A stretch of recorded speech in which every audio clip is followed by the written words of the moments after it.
तो इस कहानी में फ्यूचर टाइम दिखाया जाता है जब दुनिया की आबादी बहुत ज्यादा बढ़ जाने के बाद इंसानों ने दुनिया को छोड़कर बहुत से और प्लैनेट्स पर रहना शुरू कर दिया। मूवी के स्टार्ट होते ही हमें इंडी से मिलवाया जाता है जो बताती है कि अर्थ पर मेरे डैड एक मिलिट्री ऑफिसर हुआ करते थे, एक एयर कैप्टन थे, लेकिन एक मिशन के दौरान उनकी छोटी सी गलती की वजह से उनका पूरा क्रू मारा गया। उन पर इल्जाम लगा कि मिशन के दौरान उन्होंने ड्रग्स की हुई थी जिसकी वजह से उनका मिशन फेल हो गया। लेकिन क्योंकि ये बात प्रूफ करने के लिए मिलिट्री के पास सॉलिड एविडेंस नहीं थे तो इसीलिए इनके के डैड यानी केन को कोई सजा नहीं हुई, बस इन्हें जॉब से निकाल दिया गया। लेकिन किंग अभी भी अपने आप को जिम्मेदार मानता था उस एक्सीडेंट का जिसके चलते वो डिप्रेशन में चला गया और अल्कोहलिक बन गया। उसकी इस आदत ने उसकी वाइफ को भी उससे छीन लिया। फिर कुछ टाइम बाद केन को एक नई जॉब की ऑफर हुई एक्सॉन नामी एक कंपनी से, जिसके लिए उसे अर्थ छोड़कर एक दूसरे प्लेनेट पे जाना था। इस नए प्लेनेट पर उसे अपनी स्पेसशिप को मैनेज करना था और साथ ही कंपनी के बड़े बड़े मामला भी देखने थे। ये कंपनी इस प्लेनेट को इंसानों के लिए रहने के काबिल बनाना चाहती है, जिसके लिए वो इसी प्लेनेट का रॉ मटेरियल इस्तेमाल कर रहे थे और यहाँ पर काम करने के लिए दुनिया से मुजरिमों को लाया गया था। इंडी और केन इस टाइम एक स्पेसक्राफ्ट में इस प्लेनेट का विजिट कर रहे थे जब इंडी अपने डैड से कहती है मॉम को लगता है कि आपने ये जॉब इसलिए एक्सेप्ट की क्योंकि आप अर्थ वाली सारी प्रॉब्लम से भागना चाहते हैं। ये सुनकर उसका मूड थोड़ा खराब तो हुआ, फिर उसने इंडी को फील नहीं करवाया। फिर वो इंडी को लेकर अपने एयरक्राफ्ट से उतरा और इंडी को गन शूटिंग सिखाई। वो इंडी के साथ अच्छा वक्त गुजारना चाहता था, जिसके कुछ ही देर बाद ये दोनों यहाँ से निकल गए। जाते हुए इन्होंने एक्सॉन कंपनी के बनाए बहुत से बंकर से खाने का सामान लिया और फिर किंग ने इंडी को इस प्लैनेट के एक डे केयर सेंटर में छोड़ दिया क्योंकि स्पेसशिप में उसे अपने साथ वो नहीं रख सकता था। वो उससे वादा करते हुए किया कि शाम में जब भी तुम मुझे कॉल करोगी मैं उठाऊंगा और वीकेंड तो मैं तुम्हारे साथ ही गुजारूंगा। जिसके बाद वो अपनी स्पेसशिप में आ जाता है।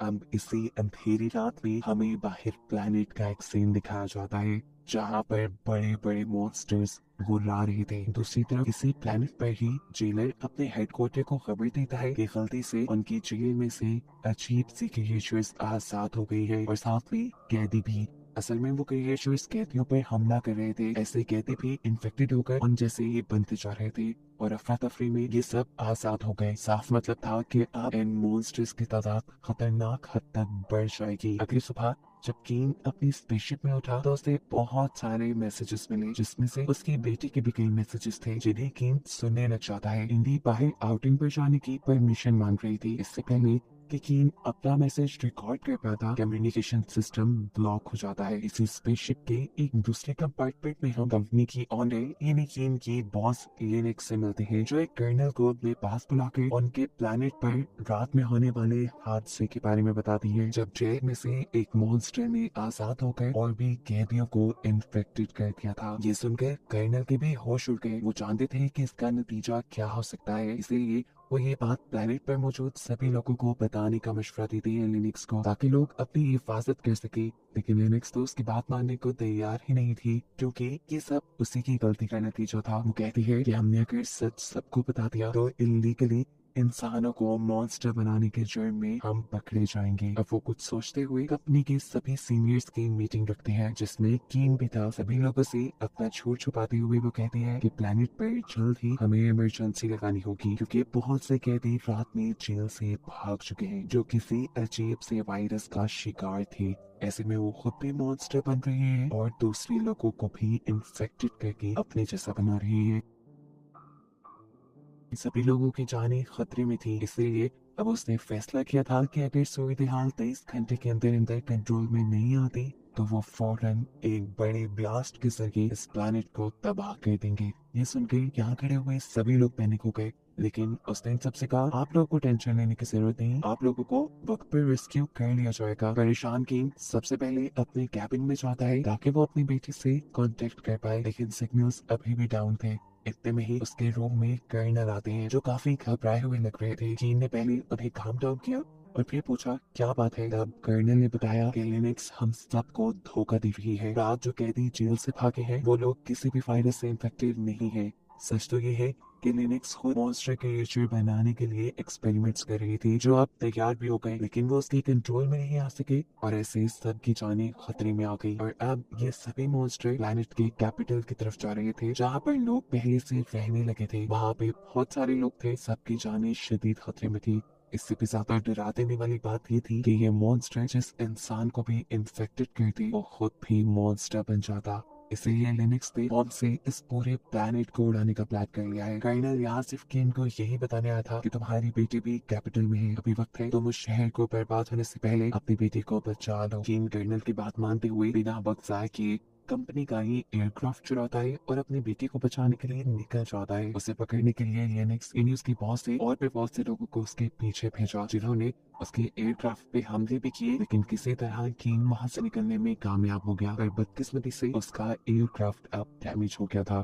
थोड़ी दूर जाने पे वो क्रैश हो जाता है और कीन जा गिरता है पानी में। वो जैसे ही पानी से बाहर निकला तो किसी ने उसके सर के ऊपर हमला करते हुए उसे बेहोश कर दिया। जब उसे होश आया तो उसने देखा कि साय नामी आदमी ने उसे गन पॉइंट पर लिया हुआ है। वो उससे पूछता है तुम कौन हो? कीन बताता है कि मैं इन्फेक्टेड हुए लोगों को ढूंढना चाहता हूँ, ये नहीं उन कैदियों को जो जेल से भाग आए थे। जवाब में साय कहता है मैं भी एक कैदी ही हूँ और जो लोग इन्फेक्टेड थे उन्हें क्रिएचर्स ने खुद ही मार डाला है। इसके बाद कीन इस लड़के को बताता है कि शहर के अंदर एक न्यूक्लियर रिएक्टर लगा दिया गया है, जिसकी वजह से 23 घंटे बाद ये शहर तबाह हो जाएगा। वो साय से कहता है प्लीज तुम मेरी मदद करो ताकि मैं कैपिटल तक पहुँच कर अपनी बेटी को बचा पाऊँ। पहले पहले तो साय इनकार कर देता है, लेकिन जब उसे ये मालूम हुआ कि कीन के पास मिलिट्री बंकर्स की एक्सेस है तो वो उसकी मदद करने को मान चुका था, क्योंकि मिलिट्री बंकर्स के अंदर से इन्हें खाना और जरूरत का सारा सामान मिल जाता। सीन्स अब यहीं से पास्ट में शिफ्ट होते हैं और हमें दिखाया जाता है कि कैसे साय और उसके बाकी सारे साथी जेल से निकलने में कामयाब हुए। असल में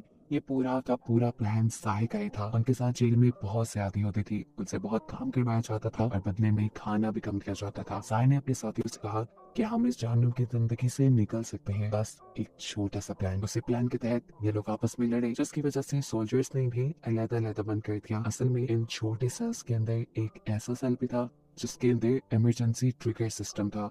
ये बात वो जानता था और बस वो वहीं तक पहुंचना चाहता था। उस ट्रिगर सिस्टम तक पहुंचने के लिए ये जरूरी था कि हम उन सारे सेल्स को फिल कर देते। इसीलिए हम सब लड़े और सबको ही वो छोटे छोटे सेल्स में बंद कर दिया गया। ये सब करना इतना भी आसान नहीं था। साय ने जब दूसरे लोगों से लड़ाई की थी तब दूसरे लोगों ने उसे इतना मारा था कि वो बिल्कुल मरने के करीब हो गया था और फिर उसे एक ऐसे सेल में बंद किया गया जिस सेल के अंदर हमेशा लेजर लाइट चलती रहती थी और वो सेल हमेशा घूमता रहता था। एक मिनट भी वहां सुकून का नहीं था। खैर कहानी दोबारा प्रेजेंट में आती है, जहाँ साय टीम को लेकर एक क्लब में आया।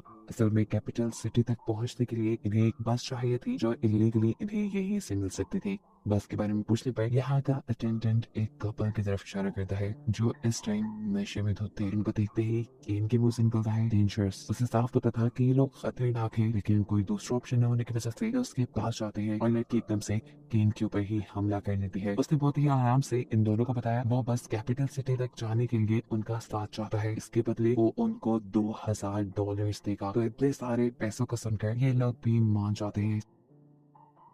सीन्स अब यहाँ से दोबारा पास्ट में शिफ्ट होते हैं और कहानी वहीं से कंटिन्यू होती है जब साय को उसकी लड़ाई के चलते एक अजीब से रूडिटरी सेल में बंद कर दिया गया था। इसी टाइम उसके दूसरे साथी को बंद किया गया था एक ऐसे सेल में जो एक खाली रूम में बना था। इस रूम के अंदर एक अजीब सी क्रिएचर भी थी। ये आदमी इस क्रिएचर को देखकर घबरा जाता है। इससे पहले कि वो अपने आप को बचाने के लिए कुछ करता, ये क्रिएचर उसके ऊपर हमला करती है और उसे भी इन्फेक्टेड करके अपने जैसा ही मॉन्स्टर बना देती है। जेल का वार्डन साय के पास जाता है और उसे भी इसी केज के अंदर ले आता है। यहाँ ले जाते हुए वार्डन साय को बता देता है कि कैसे वो क्रिएचर्स दूसरों के ऊपर हमला करती है और उन्हें भी अपनी जैसी क्रिएचर में बदल देती है। साय कंफ्यूज था कि ये लोग खुद ही इंसानों को मॉन्स्टर क्यों बना रहे हैं। जवाब में वार्डन बताता है कि इस प्लेनेट का एनवायरनमेंट बहुत ही खराब है। एक्सॉन कंपनी इंसानों को ऐसे मॉन्स्टर में इसलिए तब्दील कर रही है ताकि वो ज्यादा ताकतवर होकर हर एनवायरनमेंट में सर्वाइव करने के काबिल हो जाए। ये कहकर वो उसे उस केज में बंद कर देता है। इससे पहले क्या वो क्रिएचर साय के ऊपर भी हमला करके उसे भी एक क्रिएचर में बदल देता, एकदम से कोई इस रूम का दरवाजा खोलता है और क्रिएचर को शूट करके मार देता है। देखने को मिला कि ये साय का ही एक साथी था जिसने साय को बताया कि साय का बनाया प्लान काम कर गया है। उन सारे छोटे छोटे सेल्स के अंदर उन्हें इमरजेंसी ट्रिगर मिल ही गया, जिसकी वजह से सारे सेल्स खुल गए और अब ये सब लोग आजाद थे। इससे पहले कि अब ये सब लोग जेल से निकल जाते, यहाँ पर इन्हीं का एक साथी आकर इन्हें बुरी खबर देता है। वो ये थी कि इन्होंने इंसानों को खोलने के साथ साथ गलती से एक मॉन्स्टर को भी आजाद करवा दिया था। ये चीज बाकी सब लोग भी जान गए थे, इसलिए सब लोग यहाँ से भागने की कोशिश करते हैं और वो क्रिएचर उन सब के पीछे लग जाता है, जिनमें से काफी को तो उसने मार दिया था, लेकिन साय के साथ उसके 3 साथी बचने में कामयाब हो गए। ये लोग जेल से काफी दूर निकल आए थे। ये लोग कैपिटल जाने का फैसला करते हैं, लेकिन सही कहता है नहीं, तुमने जाना है तो जाओ, लेकिन मैं ओपरा जाऊंगा। ये सुनकर वो दोनों कंफ्यूज हो गए, लेकिन सही की अपनी जिद थी, इसलिए उन दोनों ने सही को छोड़ा और खुद चले गए। सीन्स दोबारा से प्रेजेंट में शिफ्ट होते हैं और हमें दिखाया जाता है कि सही और कीन को लेकर वो कपल एक अजीब सी शॉप में गए थे, जहाँ से कीन बहुत सारे वेपन्स खरीदता है, वो भी कैश में।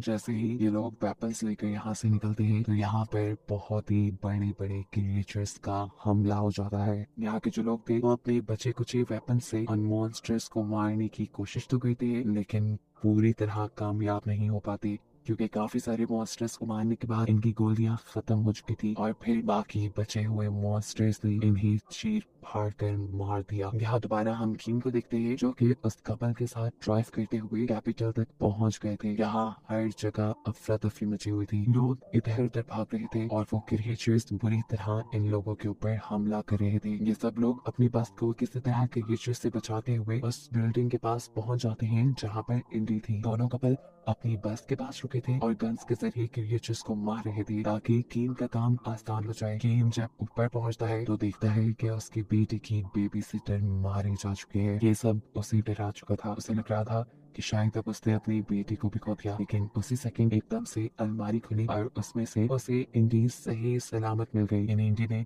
अपने आप को बचाने के लिए अलमारी में बंद कर लिया था। इंडी को देखते ही कीन की जान में जान आती है, तो इंडी को गले लगाता है और फिर सही से मिलवाता है, ये कहते हुए कि ये एक अच्छा इंसान है जिसने तुम्हें बचाने में मेरी बहुत मदद की। बाहर वो कपल अभी भी उन मॉन्स्टर्स को मारने की कोशिश कर रहा था, लेकिन उसकी बदकिस्मती कि एक मॉन्स्टर ने उसे देखकर उसके ऊपर हमला कर ही दिया था।